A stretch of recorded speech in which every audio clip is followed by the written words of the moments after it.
अस्सलाम वालेकुम, मैं हूं अदील इम्तियाज़ और आप देख रहे हैं तख्ती ऑनलाइन। इस वक्त हम यूनिवर्सिटी में हैं और ये है यूनिवर्सिटी ऑफ नारोवाल। मैं यहाँ पर आया हुआ हूँ क्योंकि मुझे यहाँ पर smart learning, neuro science of learning पर एक लेक्चर देना है। वैसे मैंने इसका नाम इंटेलिजेंस 2.0 रखा है और इस पर तकरीबन 2 घंटे का लेक्चर मैंने टीचर्स को और स्टूडेंट्स को देना है और उनको बताना है कि लर्निंग में माइंडसेट की क्या अहमियत होती है, लर्निंग स्पेसेस कैसे होनी चाहिए, लर्निंग की स्ट्रेटजीज़ कैसी होती हैं और आजकल दुनिया में क्या रिसर्च हो रही है। तो ये पूरा का पूरा जो लर्निंग की एक टेक्नोलॉजी है वो मैं ट्रांसफ़र करने के लिए यहाँ पर आया हूँ। मैं आपको यहाँ पर बताना चाहता हूँ कि इस यूनिवर्सिटी में इस वक्त तकरीबन 3,500 स्टूडेंट हैं और 1,500 स्टूडेंट और आ जाएंगे, तकरीबन 5,000 के करीब स्टूडेंट इस वक्त इस यूनिवर्सिटी में हैं।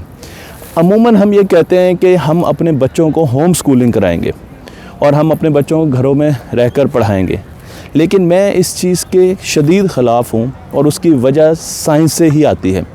क्योंकि होम स्कूलिंग में जब हम बच्चों को घरों में बैठ कर पढ़ाते हैं तो उनका एक बहुत बड़ा जो एस्पेक्ट है वो तशना रह जाता है और वो एस्पेक्ट है सोशल एस्पेक्ट। हमारा बच्चा जब 6 साल से ऊपर जाना शुरू होता है तो उसके दिमाग का वो हिस्सा जिसे सोशल ब्रेन कहा जाता है या नियोलिम्बिक ब्रेन कहा जाता है, बल्कि पेलियोलिम्बिक ब्रेन कहा जाता है, नियोलिम्बिक ब्रेन नहीं कहा जाता, पेलियोलिम्बिक ब्रेन कहा जाता है, वो डेवलप होना शुरू हो जाता है।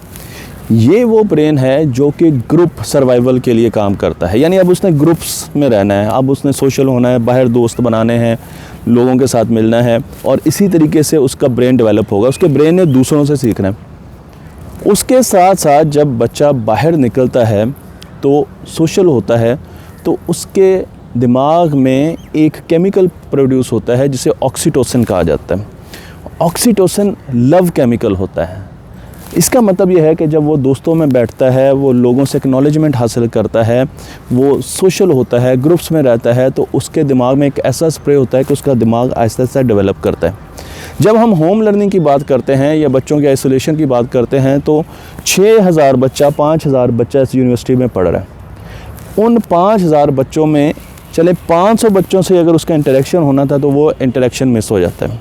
स्कूल में बच्चों से इंटरेक्शन मिस हो जाता है, यूनिवर्सिटी में, कॉलेजेस में इंटरेक्शन मिस हो जाता है और उसकी वजह से डायरेक्ट उसका दिमाग, ब्रेन प्रॉपर तरीके से डेवलप नहीं करेगा।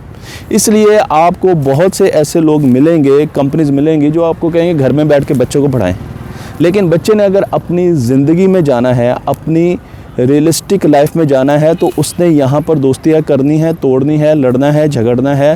ये सारे एक्सपेरिमेंट उसने अपने बचपने में करके देखने हैं और अगर वो ये एक्सपेरिमेंट यहाँ पर ना कर पाया तो फिर वो जवानी में जाकर बाद में ये एक्सपेरिमेंट करेगा और उस वक्त हम मुतहम्मिल नहीं हो सकते कि बच्चा अनस्टेबल हो। इसलिए ज़रूरी है कि बच्चा इस लेवल पर जाकर सोशलाइज हो, अपनी दोस्तियाँ करे, अपने दोस्तों को मिले, ग्रुप्स बनाए, लड़ाइयाँ करे दोस्त, और फिर अपने ब्रेन को डेवलप करें। वरना बच्चे का ब्रेन डेवलप नहीं होगा, ऑक्सीटोसिन प्रोड्यूस नहीं होगा, पेलियोलिम्बिक ब्रेन प्रॉपर तरीके से काम नहीं करेगा और बच्चा बाद में आपको एहसास होगा कि सोशली एक्टिव नहीं है। बहुत शुक्रिया।